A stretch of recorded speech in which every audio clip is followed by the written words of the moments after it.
আমাদের জীবনে গুরুজনেরা, জ্ঞানী মানুষজন সবসময় একটা কথা বলেন, ধৈর্য ধরো। শুধুমাত্র দুটো শব্দ, কিন্তু কতটা বিশাল সেটা বোঝার চেষ্টা করুন। ছোট একটা অস্ত্র হাতে নিন এবং একটা বিশাল পর্বতে নিরন্তর প্রহার করতে থাকুন। ধৈর্য ধরে সেই কাজ করতে থাকুন। এমন একদিন আসবে, এই বিশাল পর্বতে আপনি একটা পথ তৈরি করবেন। কোনো ধনুর্ধর যখন নিজের বিদ্যা অর্জন করেন, তখন তাকেও ধৈর্য ধরতে হয়, তার নিজেকে সময় দিতে হয়, তবেই সে ধনুর্বিদ্যা শিখতে পারে। সেইভাবে আমাদের জীবনেও ধৈর্য ধরার খুব প্রয়োজন। পরিবারে ধৈর্য রাখতে পারলে তাহলে আস্তে আস্তে দেখবেন প্রেম বৃদ্ধি পাচ্ছে। সমাজে যদি ধৈর্য রাখতে পারেন, তাহলে আস্তে আস্তে এই সমাজ আপনাকে সম্মান করবে। যদি নিজের জীবনে ধৈর্য রাখতে পারেন, তাহলে নিজে থেকেই আত্মবিশ্বাস বাড়বে, নিজের বিকাশ হবে। জীবনে সবই সম্ভব যদি ধৈর্য রাখতে পারেন। হয়তো আস্তে আস্তে হবে, কিন্তু হবে অবশ্যই। শুধু ধৈর্য রাখুন, কারণ ধৈর্যই সব থেকে বড় পুঁজি। আসুন আর আমার সাথে ভালোবেসে বলুন, রাধা রাধা। আমাদের জীবনে যখনই আমরা কোনো বড় দায়িত্বের সম্মুখীন হই, তখন আমরা তার থেকে দূরে পালাই আর এই অজুহাত দিই যে না না, এত বেশি ভার বহন করার যোগ্যতা আমার নেই, আমি করতেই পারবো না। দেখুন, এই সংসারে ভিন্ন ভিন্ন ধরনের গাছ আছে, ছোট গাছ, বড় গাছ, কিন্তু বটগাছের মতো বড় এবং নিবিড় গাছ আর একটাও নেই। সে নিঃস্বার্থভাবে এই সংসারকে সেবা করে যায়, ছায়া প্রদান করে, শীতলতা প্রদান করে। আর যখন এমন সময় আসে যখন তার ওপর বোঝা অত্যন্ত বেড়ে যায়, সে কিন্তু কোনোভাবেই ভেঙে পড়ে না। তখন সে নিজের নিঃস্বার্থ কর্মের ফল লাভ করে, সেই নিঃস্বার্থ কর্ম যা সে করেছে।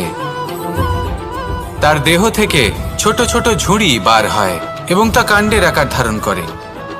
সেই কাণ্ড মাটির কাছে পৌঁছয় এবং তারপর তা বটগাছের সহায়ক হয়ে ওঠে। সে ভেঙে পড়ে যায় না। এইভাবে আপনিও জীবনে নিঃস্বার্থভাবে সবার সেবা করুন, ভালোবাসুন, সবাইকে সাহায্য করুন। যেদিন আপনার ওপর বোঝা অত্যন্ত বেড়ে যাবে, সেদিন এই সব মানুষ আপনাকে সাহায্য করার জন্য আসবেন, আপনার শক্তি হয়ে উঠবেন, আর আপনি বটগাছের মতোই মহান এবং বিশাল হয়ে উঠবেন। আসুন আর আমার সাথে ভালোবেসে বলুন, রাধা রাধা। একটা শব্দ আছে, পরিস্থিতি। অনেক মানুষের মুখে আমরা এই শব্দ শুনি। জীবনে যখন অসফল হই, দুঃখ আসে, সংকট আসে, কোনো বিপদ ঘনিয়ে আসে, তখন সমস্ত দোষ আমরা পরিস্থিতির ওপর চাপিয়ে দিই। আর দেখতে গেলে কোথাও না কোথাও ঠিকই করি। এই পরিস্থিতি প্রত্যেক দিনের মতো পাল্টাতে থাকে, কিন্তু এই দিন, এই রাত, এমন কেউ আছেন যিনি এর ওপরেও নিয়ন্ত্রণ সাধন করেন, আর তিনি হলেন সূর্য। ঠিক সেই রকমই আমাদের জীবনেও সূর্য হলো এই মন। যদি এই মনের উপর আমরা নিয়ন্ত্রণ করতে পারি, তাহলে আমরা জীবনকেও নিয়ন্ত্রণ করতে পারবো। প্রথমে এই মনের রাজা হয়ে উঠতে হবে। তাই মনে রাখবেন, যদি মন দুর্বল হয়, তাহলে পরিস্থিতি আমাদের সমস্যা বলে মনে হবে। এই মন যদি স্থির হয়, পরিস্থিতি প্রতিস্পর্ধা বলে মনে হবে। আর এই মন যদি শক্তিশালী হয়ে ওঠে, তাহলে যে কোনো পরিস্থিতি আপনার কাছে একটা সুযোগ মাত্র, এমন এক সুযোগ যাতে অগ্রসর হয়ে আপনি মহান হয়ে উঠতে পারেন। এই মনের শক্তির বৃদ্ধি ঘটান, মহান হয়ে উঠুন, আর আমার সাথে ভালোবেসে বলুন, রাধা রাধা। খুব সুন্দর একটা কাহিনী আছে। একবার এক ব্যক্তি নিজের অসফলতার জন্য ত্রস্ত হয়ে সময় দেবতার তপস্যা করতে বসলেন। উনি তপস্যা করলেন এবং সময় দেবতা প্রসন্ন হলেন, মানুষের রূপ ধারণ করে ওনার সামনে প্রকট হলেন। এবার সেই ব্যক্তি ওনাকে জিজ্ঞেস করলেন যে কি এমন আছে যার জন্য আপনি বারবার জয়ী হন আর আমি চিরকাল পরাজিত হয়ে থাকি? কেন এত পরিশ্রম করা সত্ত্বেও আমি সাফল্য লাভ করতে পারি না? তখন সময় দেবতা উত্তর দিলেন যে দিন হোক বা রাত, ঝড় হোক বা ভূমিকম্প, রোদ হোক বা বৃষ্টি হোক, সময়ের সূত্রপাত হোক বা প্রলয়, আমি থামি না, আমি চলতেই থাকি। আর সেই জন্য যিনি থেমে যান তিনি পরাজিত হন, আর আমি জয়ী হই। এটাই আমাদের শিখতে হবে। জীবনে সবসময় চলতে থাকুন, কখনো থামবেন না। হ্যাঁ, কিছুক্ষণের জন্য বিরতি নিতে পারেন, বিশ্রাম করার জন্য, নিজেকে আরো সশক্ত করে তোলার জন্য, কিন্তু থেমে যাবেন না। নিরন্তর কর্ম করতে থাকুন, পরিশ্রম করতে থাকুন, তবেই এই সংসার আপনাকে মনে রাখবে। আসুন আমার সাথে ভালোবেসে বলুন, রাধা রাধা। মানুষ তার জীবনে দুই ধরনের পরিস্থিতিকে খুব ভয় পায়। এক, কোনো কারণবশত কারোর সামনে নত হওয়া। দুই, কোনো কারণে নিজের চরিত্র থেকে, নিজের মূল্যবোধ থেকে বিচ্যুত হওয়া। এবার কেন হয় এরকম যে কথায় কথায় কারোর সামনে নত হতে হয়? কেন বারংবার নিজের চরিত্র থেকে চ্যুত হতে হয়? এরকম কেন হয়? এটা তখনই হয় যখন আমাদের শিক্ষা এবং মূল্যবোধের অভাব থাকে। যদি মানুষের মধ্যে প্রকৃত শিক্ষা থাকে, তাহলে এই সংসারে কোনো সময় এবং কারোর সামনেই নত হওয়ার কোনো প্রয়োজন নেই। যদি মানুষের মধ্যে মূল্যবোধ থাকে, তাহলে তাকে নিজের মূল্যবোধ বা চরিত্র থেকে বিচ্যুত হতে হয় না, তা সে যাই হয়ে যাক না কেন। কোনো বালককে যদি জন্ম থেকেই সুশিক্ষার অধিকারী করা হয়, শিক্ষিত করা হয়, মূল্যবোধের অধিকারী করা হয়, তবে সে এই সংসারে এমন কর্ম করবে যাতে সে নিজেকে, নিজের পরিবারকে, সমগ্র সমাজকে গর্বিত করতে পারে। শিক্ষা লাভ করুন, মূল্যবোধ লাভ করুন, এবং আমার সাথে ভালোবেসে বলুন, রাধা রাধা। আমাদের সকলের জীবনে একটা লক্ষ্য থাকে যেটা আমরা লাভ করতে চাই। ঠিক যেন একটা প্রতিস্পর্ধা বিদ্যমান যে কে সব থেকে আগে নিজের লক্ষ্যে পৌঁছতে পারবে। আর সেই জন্য আমরা সকলেই খুব তাড়াতাড়ি এগোতে চেষ্টা করি, বড় এবং দীর্ঘ পদক্ষেপ ফেলি, যাতে তাড়াতাড়ি নিজের লক্ষ্যে পৌঁছতে পারি। কিন্তু এক অত্যন্ত গুরুত্বপূর্ণ বিষয় আছে, সবসময় লক্ষ্য সামনে থাকবে না, কখনো কখনো তা খুঁজতে হয়। এই যাত্রা খুব কঠিন হতে পারে, আর ঠিক এই কারণেই সবসময় দ্রুত গতিতে চলা বা তাড়াতাড়ি পথে চলা সেটা আবশ্যক নয়। তার থেকেও বেশি গুরুত্বপূর্ণ হলো ভেবেচিন্তে তারপর পথ চলা। যদি ভেবেচিন্তে পদক্ষেপ ফেলেন, চলতে পারেন, তাহলে সেটাই সর্বশ্রেষ্ঠ পদক্ষেপ। কখন কোন দিকে যেতে হবে, কখন কোথায় দিক পাল্টানো যাবে না, কখন গতি বেশি রাখতে হবে, কখন কম, কখন থামবো, কখন চলবো, এই সব কিছুর বিষয়ে জ্ঞান অত্যন্ত গুরুত্বপূর্ণ, এবং ভেবে চিন্তে চলতেই হবে। সেই জন্য শুধু তীব্র গতিতে সামনে এগোলে চলবে না, ভাবনা চিন্তা করে এগোতে হবে। আসুন আমার সাথে ভালোবেসে বলুন, রাধা রাধা। পায়েস হলো আমার বিশেষ প্রিয়। এর মধুর স্বাদ মনকে প্রফুল্ল করে তোলে। ছোটবেলায় মা আমার জন্য পায়েস বানাতেন এবং আমাকে বলতেন যে গরম থাকতে থাকতে খেয়ে নে কানাই, ঠান্ডা হয়ে গেলে ভালো লাগবে না। কিন্তু আমিও দুষ্টু ছিলাম, ঠান্ডা হওয়া পর্যন্ত অপেক্ষা করতাম, আর ঠান্ডা হয়ে যাওয়ার পরে মার কাছে যেতাম আর ওনাকে বলতাম যে মা, পায়েস তো ঠান্ডা হয়ে গেছে, এটা গরম করে দিন। তখন মা হাসতেন আর বলতেন যে পায়েস না হয় আমি আবার গরম করে দেব কানাই, কিন্তু এর মধুর স্বাদ, সেই মিষ্টত্ব, সেই সুবাস, সেটা আবার ফিরে আসবে না। কথাটা সত্যি, আর এই সত্যটাই আমাদেরও জীবনের সত্য। আমাদের জীবনের মধুর সম্পর্কগুলি, এতে যখন কটুভাব প্রবেশ করে তখন সেই মিষ্টত্ব ফিরিয়ে আনা প্রায় অসম্ভব ব্যাপার হয়ে যায়।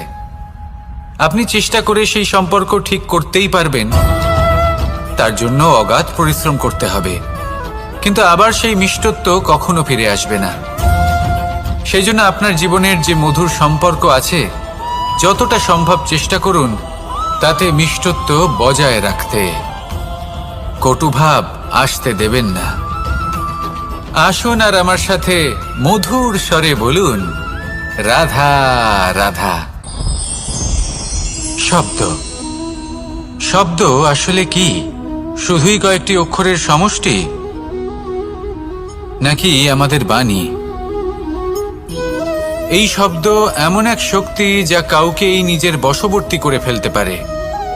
শব্দ এমন এক অস্ত্র যা কাউকে ক্ষত বিক্ষত করে দিতে পারে। এই শব্দ হলো একটি নাদ স্বরূপ যা কোনো ঘুমন্ত ব্যক্তিকেও জাগিয়ে তুলতে পারে এবং নিজের লক্ষ্যের দিকে অগ্রসর করতে পারে। শব্দে এত শক্তি আছে যে কারোর মনে এতটা আঘাত দিতে পারে যে সে হয়তো জীবনে আর কখনো এগোতেই পারল না। তাহলে এই শব্দের প্রয়োগ খুব ভেবেচিন্তে করবেন। এবং এই শব্দের মতোই হলো নীরবতা। অনেক সময় এই নীরবতা আমাদের সহায়ক হয়ে ওঠে। অনেক সময় এটা আমাদের অনুশোচনাকে অনেক বেশি বাড়িয়ে তুলতে পারে। ভীষ্ম পিতামহ, অঙ্গরাজ কর্ণ যখন দ্রৌপদীর বস্ত্রহরণ হচ্ছিল তখন এনারা নীরব ছিলেন। দুর্যোধনের বিরোধিতা করেননি, ওকে বাধা দেননি। আর তারপর কি হলো সেটা আপনারা সকলে জানেন। দেখতে গেলে নীরবতা চুপ করে থাকা, কিন্তু যদি কোনো দুষ্টের সামনে চুপ করে থাকেন, যদি তার বিরোধিতা না করতে পারেন, তাহলে এই নীরবতাই অনেক বড় পাপের আকার ধারণ করে। মনে রাখবেন আর আমার সাথে ভালোবেসে বলবেন, রাধা রাধা। আভূষণ। কার না ভালো লাগে এই আভূষণ? আমরা পরিশ্রম করি, ধন অর্জন করি আর আভূষণ কিনে থাকি, কখনো নিজের জন্য, কখনো বা তাদের জন্য যাকে আমরা ভালোবাসি, বা তাদের জন্য যাকে আমরা সম্মান করি। হয়তো সেই জন্যই সীতা চূড়ামণি ধারণ করেছিলেন এবং আমি সামন্তকমণি। কিন্তু এটাই কি সেই প্রকৃত আভূষণ যা আপনার মূল্য বৃদ্ধি করে? না। শ্রীরামের আভূষণ হলো ওনার নম্র ভদ্র ব্যবহার। মাতা সীতার আভূষণ হলো ওনার সততা, ওনার নিষ্ঠা, ওনার ত্যাগ। অর্জুনের আভূষণ ছিল ওনার একাগ্রতা। রাধার আভূষণ ওনার প্রেম। এই আভূষণ কোথাও নেই, আপনার মনে আছে। যদি আপনার মনে মিষ্টতা থাকে, তা শান্ত হয়, তাতে সততা থাকে, নিষ্ঠা থাকে এবং প্রেম থাকে, তাহলে আপনার অন্য আর কোনো আভূষণের কোনো প্রয়োজন নেই। আপনি যতই ভিড়ের মাঝে থাকুন, আপনার ঔজ্জ্বল্য চোখে পড়বে। আসুন আর আমার সাথে ভালোবেসে বলুন, রাধা রাধা। এই সংসারের সবথেকে বড় সত্যি হলো জন্ম এবং মৃত্যু। কিন্তু আরো বড় একটা সত্য আছে, মিত্র এবং শত্রু, যা আমাদের সকলের জীবনে থাকে। মিত্র সে যে আমাদের সঙ্গ দেয় এবং সংসারের সবথেকে উঁচু শিখরে আমাদের নিয়ে যায়, এবং শত্রু সে যে যে কোনো মুহূর্তে যে কোনো শিখর থেকে আমাদের নিচে ফেলে দিতে পারে। এবার বিচিত্র ব্যাপার হলো এটাই যে আমরা নিজেরাই এদের সাথে নিয়ে চলি, নিজেরাই এদের পালন করি। তা কি করে?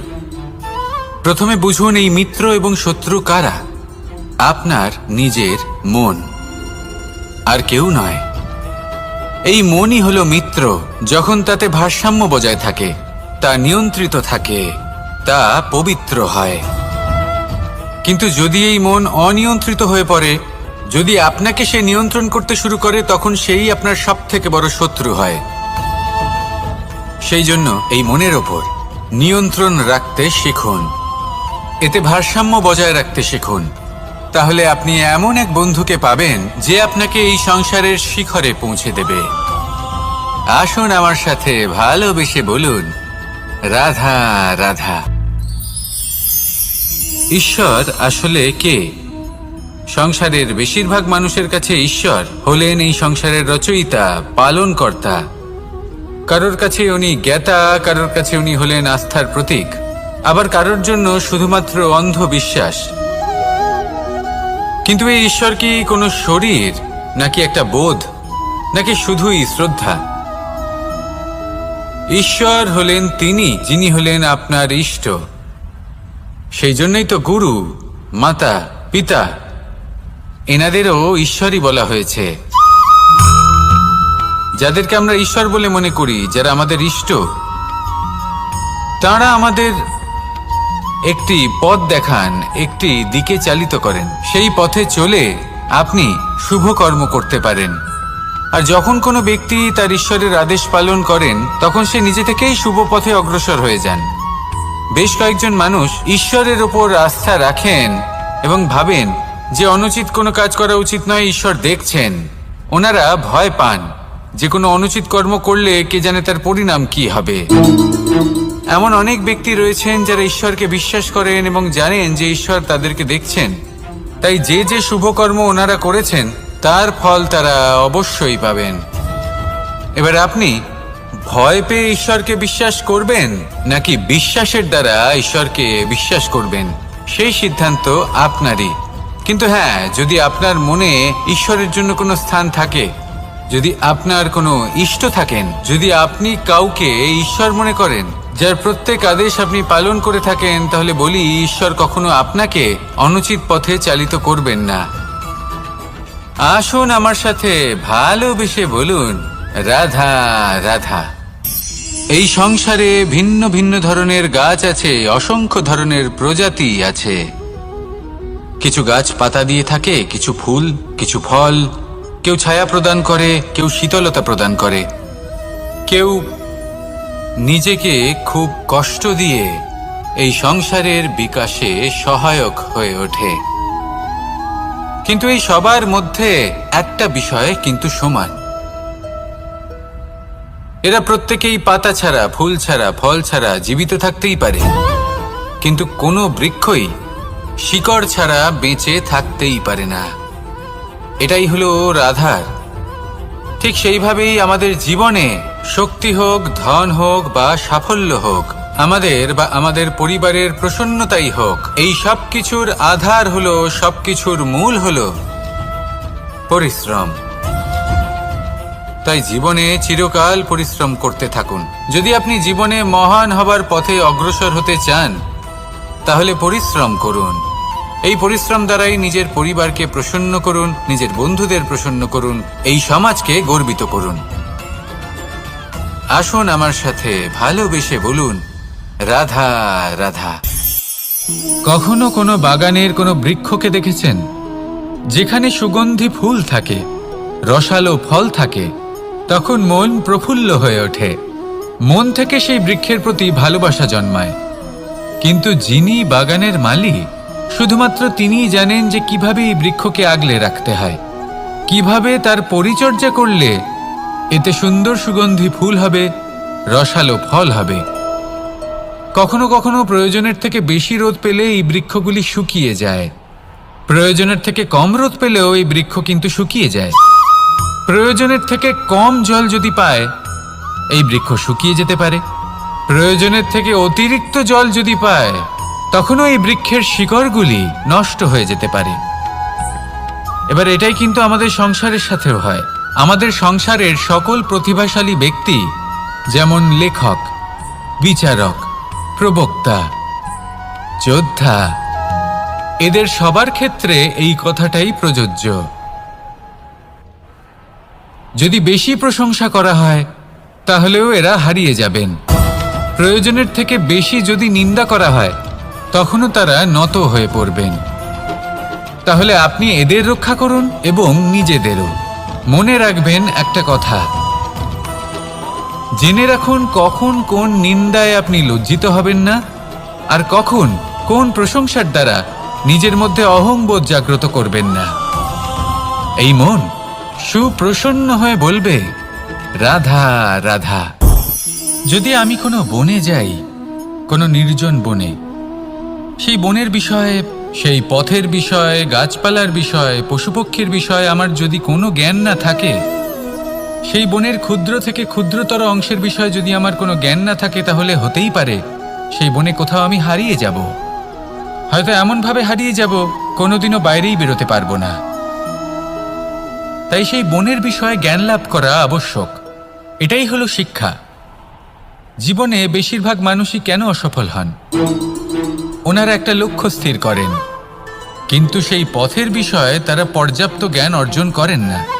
সেই পথে কি বিপদ আসতে পারে প্রত্যেকটা পৃষ্ঠার জ্ঞান তাদের নেই, আর সেই জন্যই তারা অসফল হন। আপনি জীবনে যখনই কোনো লক্ষ্য স্থির করবেন, কোনো লক্ষ্য সাধন করবেন, পরিকল্পনার সাথে সেই পথে অগ্রসর হন। সেই পথকে বোঝার চেষ্টা করুন, সেই পথের বিপদ সম্পর্কে জ্ঞান লাভ করুন, সব কিছু জানার চেষ্টা করুন, অজানা তথ্য আহরণ করুন, আর তারপর সেই লক্ষ্যের প্রতি নিজেকে সমর্পিত করুন। তবেই আপনি সাফল্য লাভ করবেন। আর এই মন প্রসন্ন হয়ে বলবে, রাধা রাধা।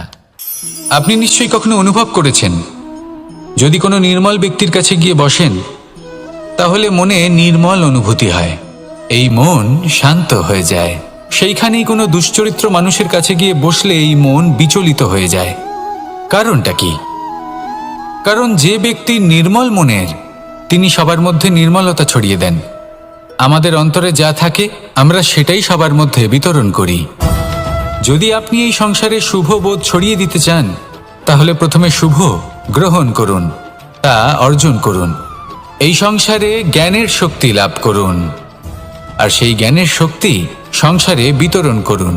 শান্তি এবং সন্তোষ প্রদান করুন। কারণ যেমন বীজ এই সংসারে বপন করবেন, তেমনই ফল আপনি লাভ করবেন। যেমন দেবেন তেমন ফিরেও পাবেন।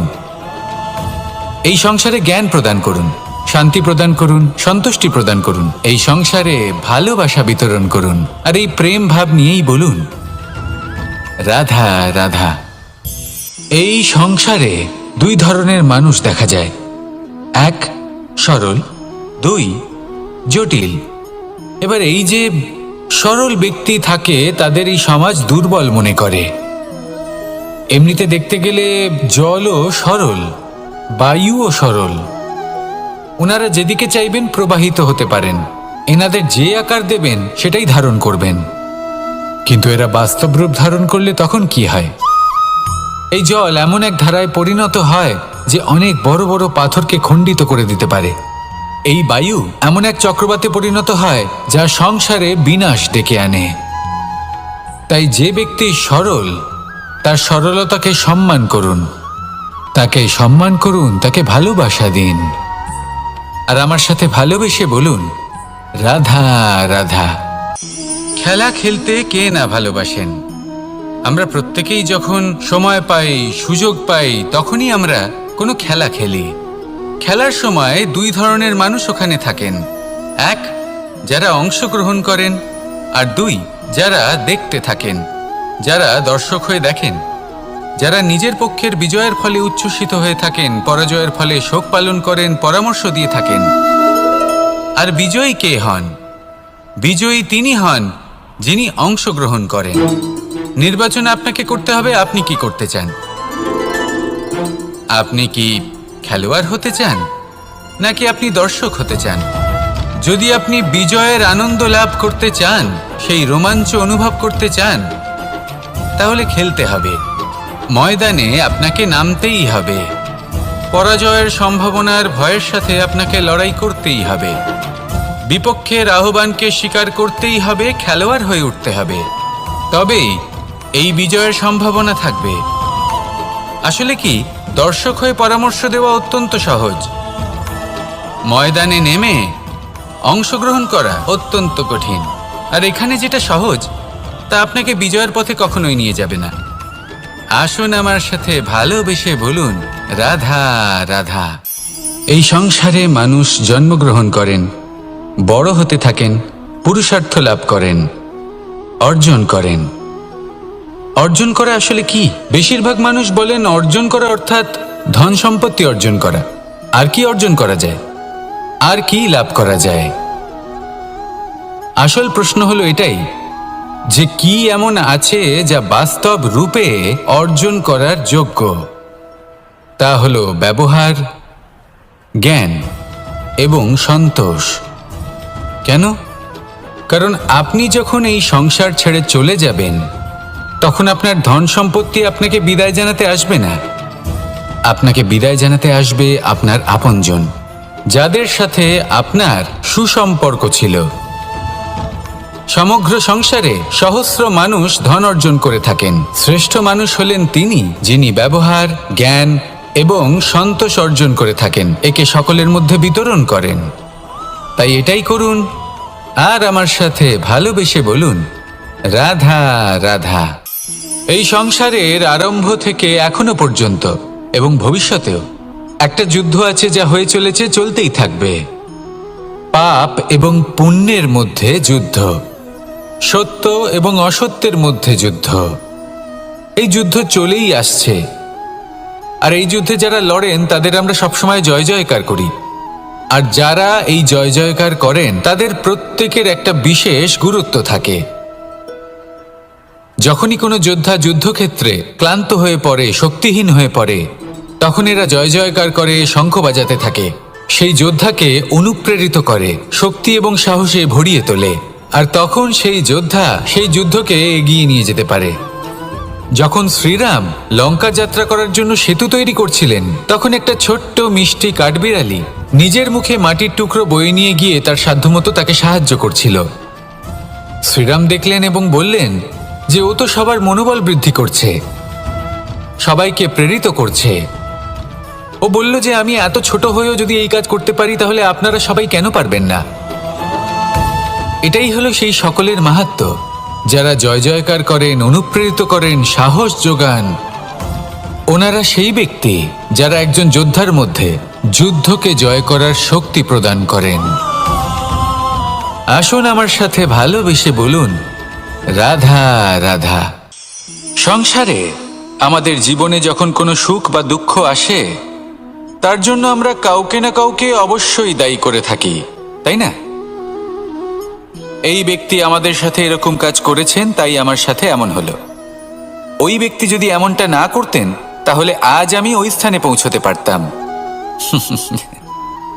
সবই আপনার দৃষ্টিভঙ্গির ওপর নির্ভরশীল, আর যদি আপনার দৃষ্টিভঙ্গি এমন হয়, তাহলে তা অনুচিত। সত্যি কথা বলতে এই সংসারে ভিন্ন ভিন্ন ধরনের মানুষ আছে।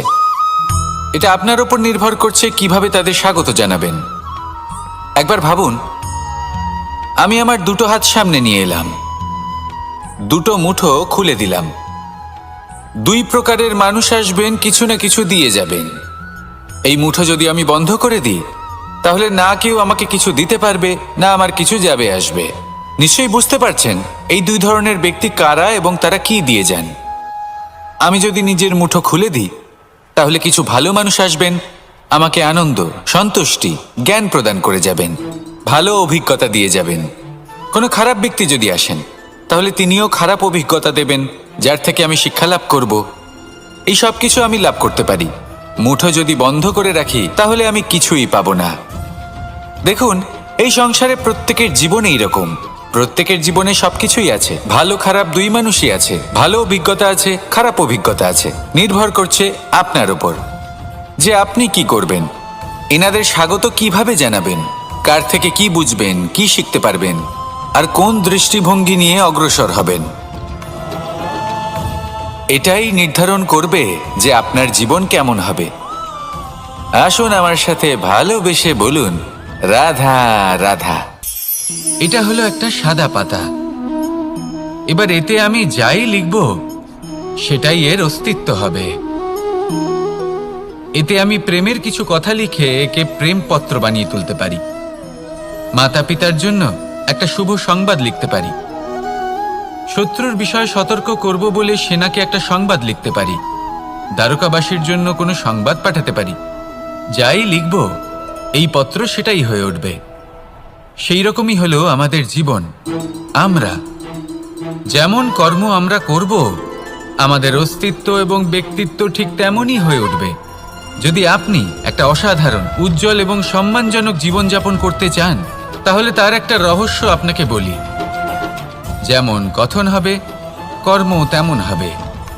অর্থাৎ যতটুকু বলেছেন ততটুকুই করুন, আর যতটুকু করেছেন ততটুকুই বলুন। এই একটা নিয়ম যদি আপনারা পালন করেন, তাহলে এই সংসারের সমস্ত পণ্ডিত আপনাকে অবশ্যই সম্মান করবেন। তাহলে এটাই করুন, আর আমার সাথে ভালোবেসে বলুন, রাধা রাধা। কখনো কোনো পাখিকে দেখেছেন? যখন সে প্রথমবার উড়তে চেষ্টা করে, সে বাসা থেকে মাটিতে পড়ে যায়, কিন্তু সে হার মানে না। চেষ্টা করতে থাকে, করতেই থাকে, ডানা ঝাপটাতে থাকে, আর তারপর সে উড়তে শেখে। গোল শালগ্রাম শিলাকে দেখুন, পর্বত থেকে খসে পড়ে, ধাক্কা খায়, জলের প্রবাহ দ্বারা ঘর্ষিত হয়, তারপরে তা শালগ্রামে পরিণত হয়। ভেবে দেখুন, যদি কোনো পাখি প্রথমবার উড়তে গিয়ে এটা ভাবে যে না না, যদি আমি পড়ে যাই তবে, আমার যদি আঘাত লাগে তবে, আর যদি ভয়ের কারণে সে শুরুই না করতে পারে, চেষ্টাই না করে, তাহলে কি সে উড়তে শিখবে? কখনোই নয়। এটাই আমাদের শিখতে হবে, প্রারম্ভ করতে হবে। তা অত্যন্ত গুরুত্বপূর্ণ।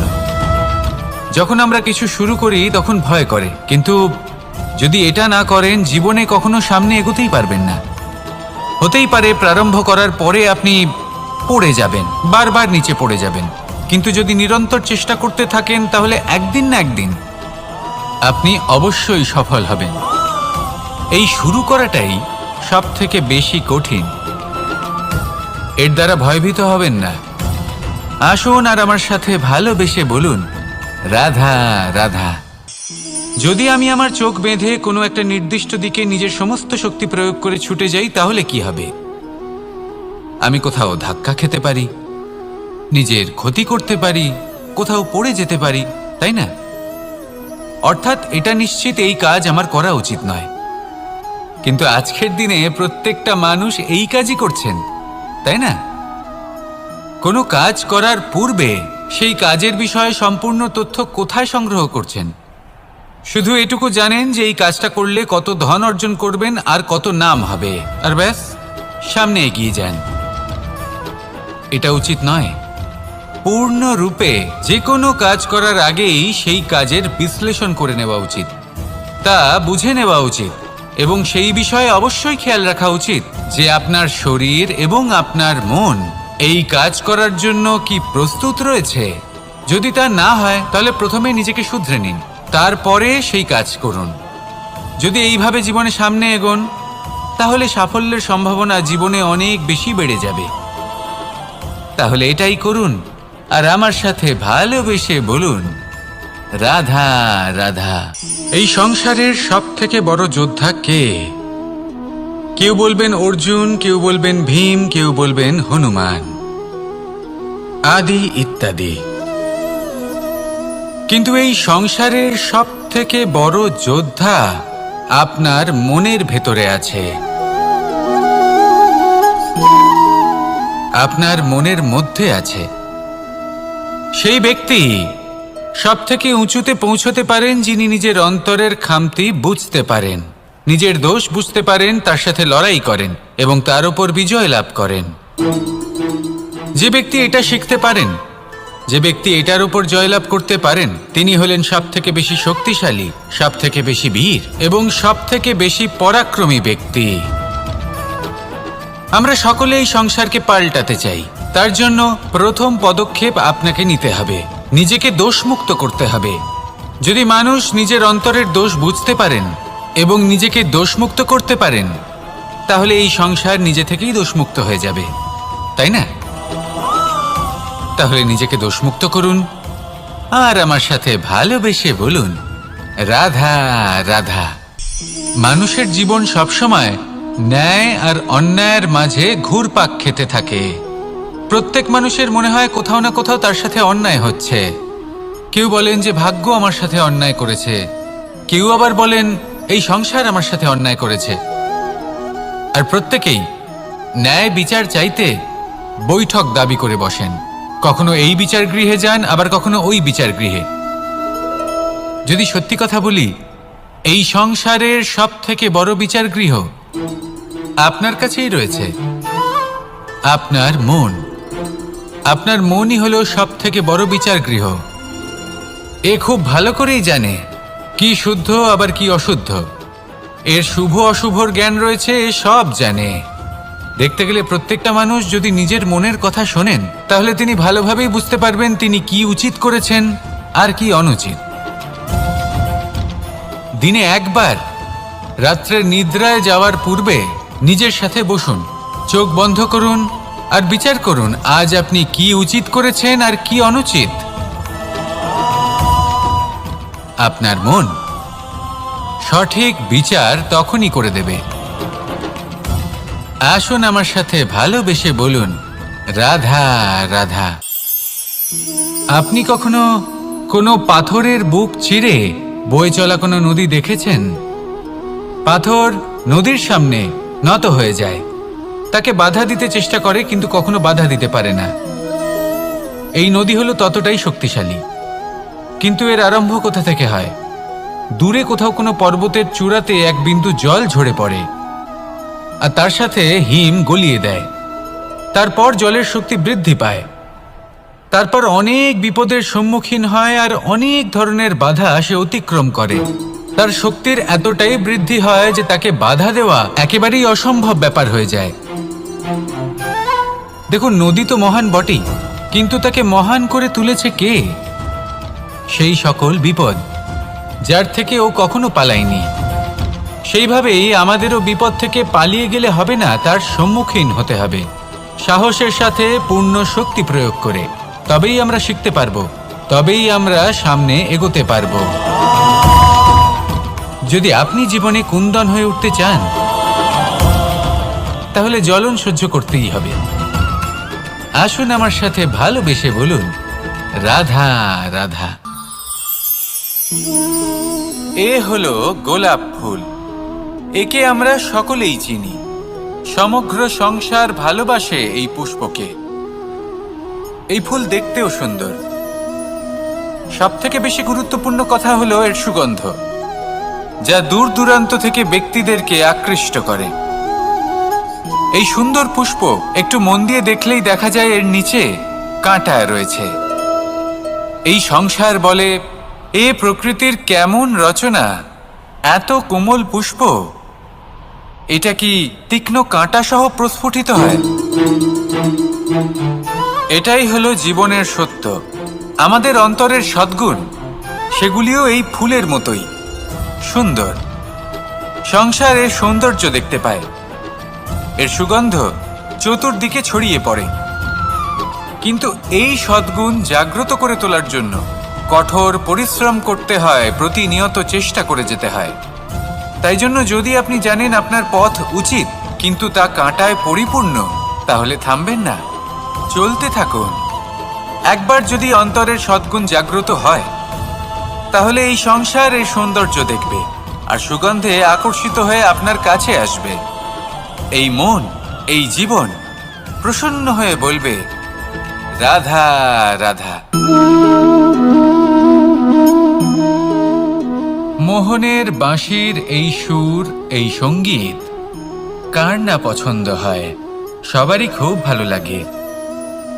এবার এই সুর আসে কোথা থেকে? কেউ বলবেন কৃষ্ণের হৃদয় থেকে। সত্য কথা, এই সুর হৃদয় থেকে নির্গত হয় এবং প্রকট হয় এই বাঁশি থেকে। এই বাঁশিটাকে দেখুন, এই ছিদ্রগুলি দেখুন। প্রত্যেকটা সুর থেকে নিজস্ব একটা স্বর নির্গত হয়। এবার যে ব্যক্তি এই সমস্ত সুর এবং স্বর বুঝতে পারেন, এতে নিপুণ, তিনি এই বাঁশির দ্বারা যে সুর নির্গত করবেন তা তো মধুর অবশ্যই হবে। এবার জীবনের সাথেও কিছুটা এরকমই ঘটে। জীবনের কিছু নীতি থাকে, অর্থ, কুটুম্ব এবং আধ্যাত্মিক। যদি জীবনের প্রত্যেকটা মুহূর্ত সুখময় হয় এরকম আপনি চান, তাহলে এই তিনটি নীতিতে আপনাকে নিপুণ হতে হবে। কোনো একটি বিশেষ নীতির প্রতি যদি আপনি বেশি ঝুঁকে পড়েন, তাহলে বাকি দুই নীতি থেকে যা সুখ লাভ করা সম্ভব তা পারবেন না। ধন অর্জন করতে হবে পরিবারের জন্য, পরিবারের সুখ মনের শান্তির জন্য, মনে শান্তির প্রয়োজন মনের শুদ্ধতার জন্য।